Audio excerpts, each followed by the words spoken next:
তো বন্ধুরা, আমার সোনার বার্থডে উপলক্ষে সবাই সোনাকে অনেক আশীর্বাদ করো, আর ও যেন মানুষের মতো মানুষ হয়, ঈশ্বরের কাছে প্রার্থনা করো। আজকের ভিডিওটা এখানেই শুরু করলাম। হ্যালো বন্ধুরা, শুভ দুপুর। আমি সীমা তোমাদের সঙ্গে চলে এলাম আবার একটা নতুন ব্লগ ভিডিও নিয়ে। তো অনেক দিন ধরে আসা হয়নি।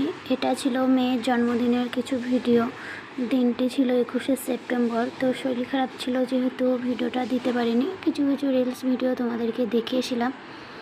আর মেয়ের জন্মদিন একটু পায়েস বানিয়েছিলাম সন্ধ্যার দিকে। আর মেয়ে কেকও কেটেছিল। তো এরকম কেক পেয়ে ও ভীষণ খুশি হয়েছে।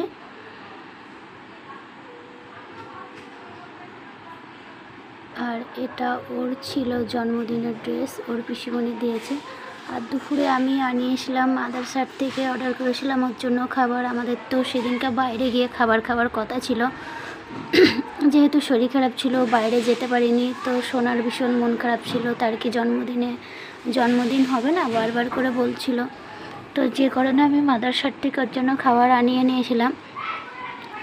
আর এই খাবারগুলো খেতে খুবই সুস্বাদু ছিল আর খুব সুন্দর ছিল খাবারগুলো। এই দেখো, এখানে ভাত, পোলাও, ঝুরি ভাজা, চচ্চড়ি, ডাল, আর এটা হলো পনিরের কোপ্তা ছিল, চিকেন ছিল 3 পিস, আর চাটনি, দই, মিষ্টি, স্যালাড ছিল।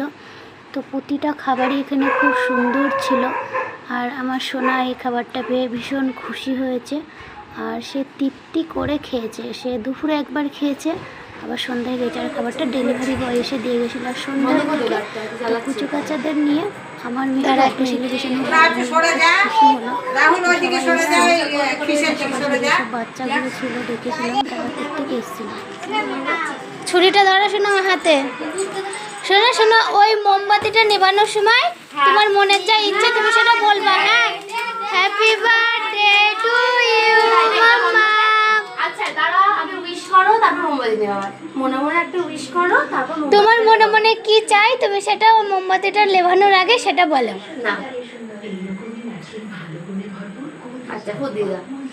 এবার লাইটটা জ্বালিয়ে দাও। জোরে বন্ধ করে দাও। আর জোরে একটা ফুদ।